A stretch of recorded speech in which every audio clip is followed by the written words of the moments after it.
Et si, le temps d'un souffle, la belle et la bête s'ouvraient à nous comme jamais auparavant?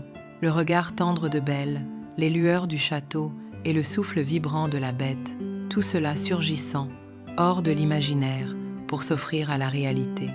Dans cette vidéo, redécouvrez les héros de ce conte intemporel comme vous ne les avez jamais vus, plus humains, plus proches, et pourtant toujours baignés de magie. Leurs visages portent l'écho de leurs histoires, leurs gestes racontent ce que les mots taisent. Alors, suivez-nous au cœur de l'enchantement et laissez la magie opérer, une fois encore. Belle. Admire cette image. Voici Belle, comme si elle avait traversé le miroir du conte pour marcher dans notre monde. Ses yeux noisettes brillent d'un éclat curieux, toujours en quête d'horizons invisibles. Ses longs cheveux bruns, souples et légers, encadrent un visage tendre où se devine une intelligence vive. Elle porte souvent une robe simple, bleue et claire, reflet de son humilité et de son désir de liberté. Belle n'est pas une princesse née, mais une jeune femme du village, passionnée de livres et de rêves.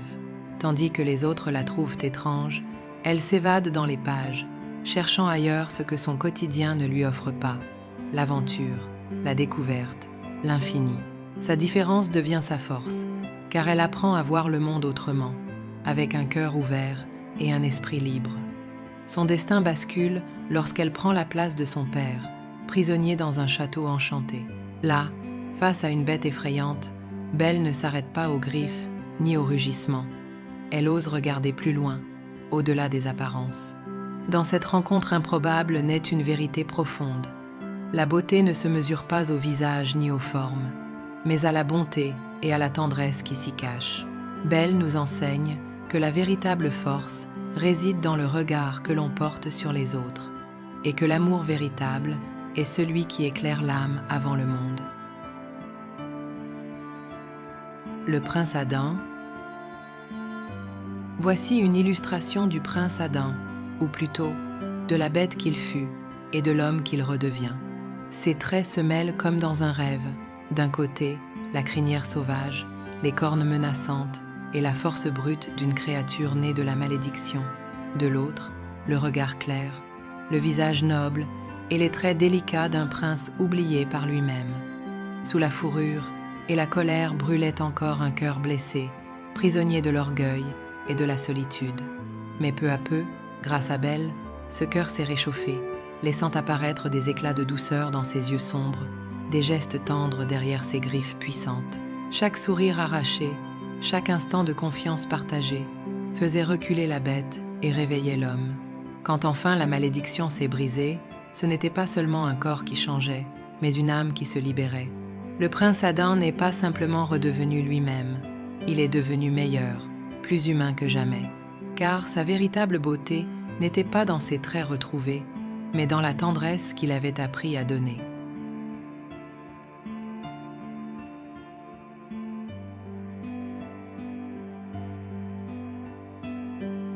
Lumière. Voici Lumière, incarné dans toute sa grâce, un élégant valet français, au port raffiné, vêtu comme pour un bal éternel. Son visage est fin, ses yeux pétillent d'espièglerie, et son sourire charmeur illumine l'atmosphère comme une flamme dans la nuit. Toujours galant, toujours courtois, il se tient droit, avec ce mélange de fierté et de malice qui le rend inoubliable. Dans le château enchanté, transformé en chandelier, Lumière n'a rien perdu de son éclat. Bien au contraire, il est littéralement devenu lumière, flamboyant, chaleureux, étincelant. Son rôle est celui du guide et du réconfort. Là où d'autres voient le désespoir de la malédiction, lui choisit l'humour, l'optimisme et la joie de vivre. À ses côtés, même les ombres semblent danser.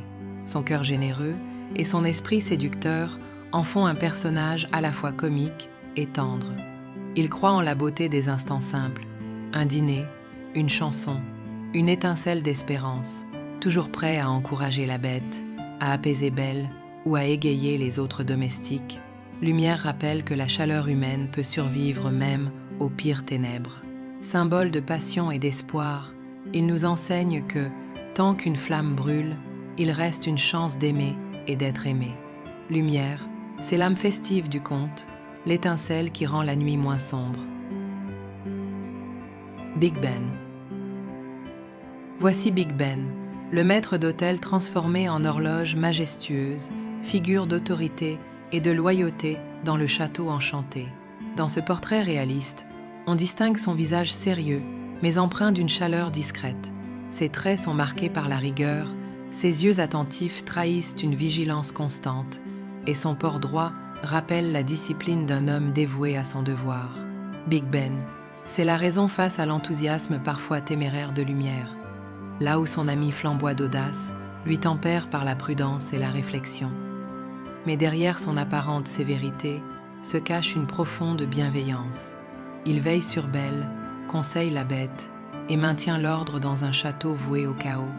Son rôle va bien au-delà de celui d'un serviteur. Il incarne la stabilité, le sens de l'honneur et la fidélité.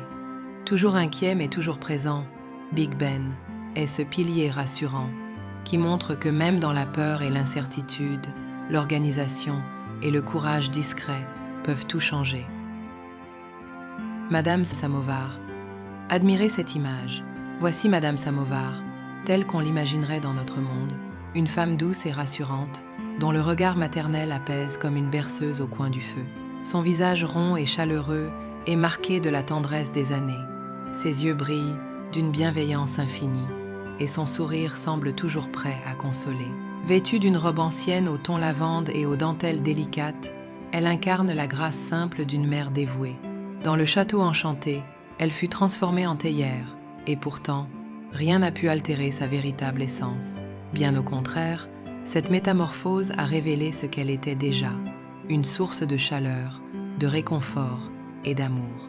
Elle veille sur chacun comme sur ses propres enfants, avec une attention infinie et une patience sans limite. Madame Samovar joue un rôle essentiel dans l'histoire.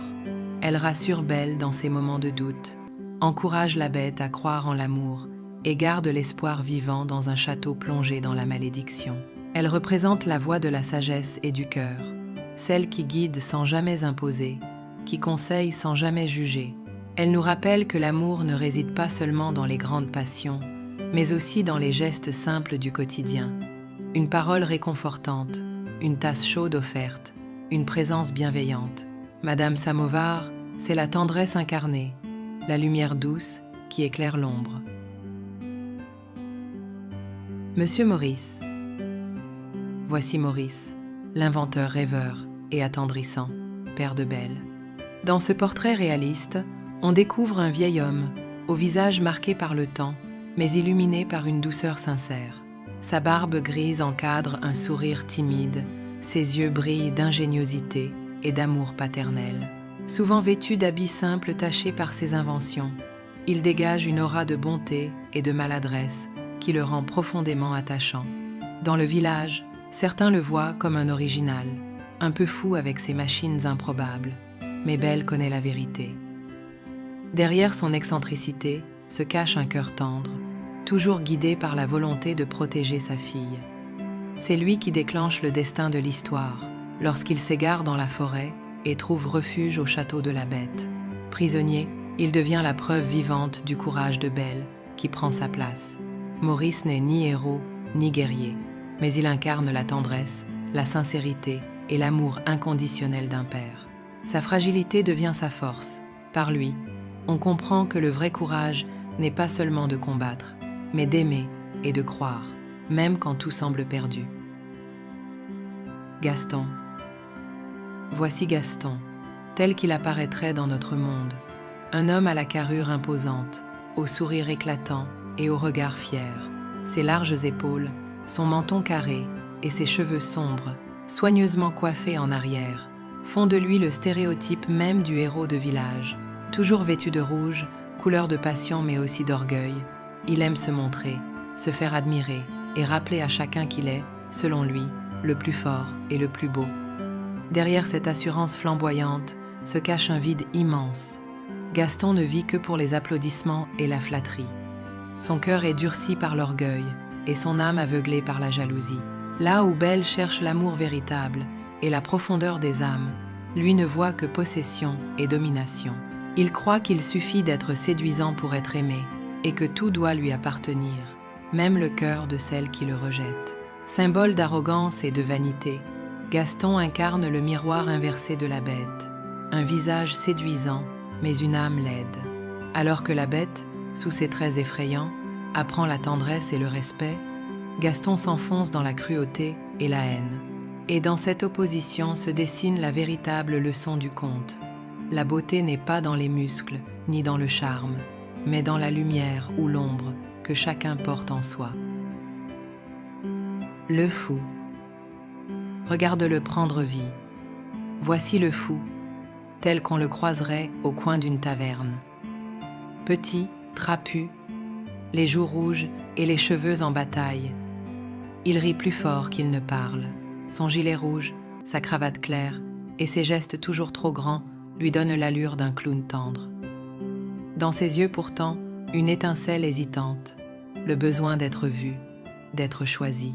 Le fou est l'ombre empressée de Gaston, son écho, son applaudissement. Loyal jusqu'à l'aveuglement, il gonfle l'orgueil de son maître, porte sa vanité comme un drapeau et se moque de ceux que Gaston désigne. Dans le film, il mène la liesse de la taverne, grossit la rumeur, suit la foule jusqu'aux grilles du château. Son humour sert de bouclier, sa maladresse, de masque. Parfois pourtant, un doute passe sur son visage, comme une rafale qui éteint un instant la fanfare. Le fou rappelle que le rire peut éclairer ou aveugler, et qu'il faut du vrai courage, un jour, pour ne plus suivre la force, mais écouter son propre cœur. Les bimbettes. Voici les bimbettes, les trois sœurs inséparables, capturées ici comme si elles existaient vraiment. Leurs cheveux blonds tombent en boucles soyeuses, leurs visages rayonnent d'un charme certain, et leurs sourires, souvent exagérés, trahissent leur nature frivole. Elles portent des robes aux couleurs vives, toujours assorties, comme pour refléter leur unité dans la légèreté.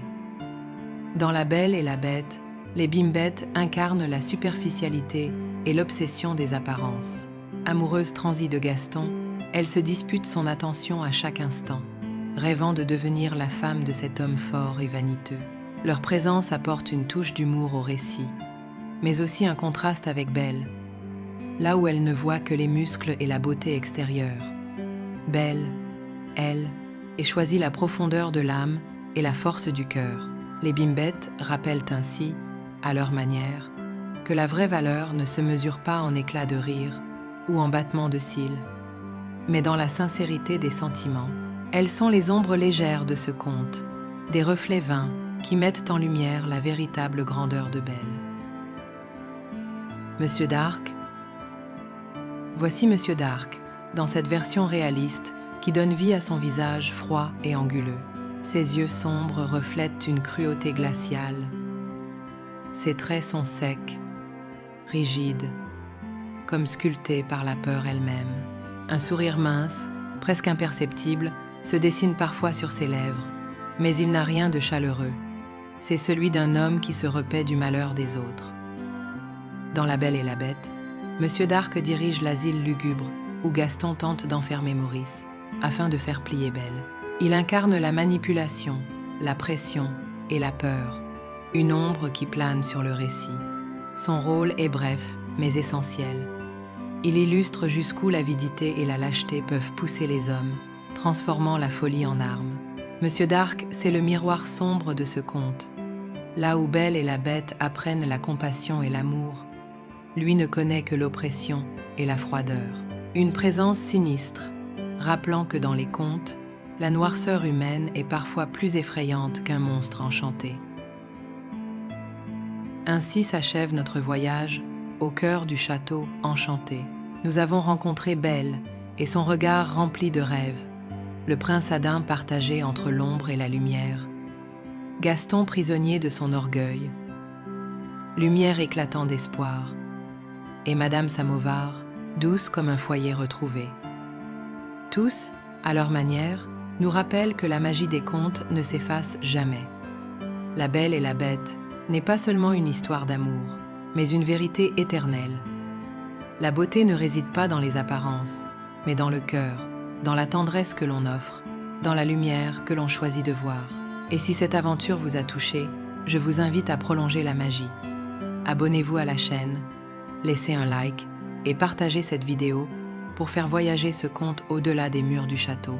Car tant que l'amour existe, la lumière triomphe toujours de l'ombre et peut être au détour d'un rêve. Entendrez-vous encore l'écho d'un rugissement devenu sourire?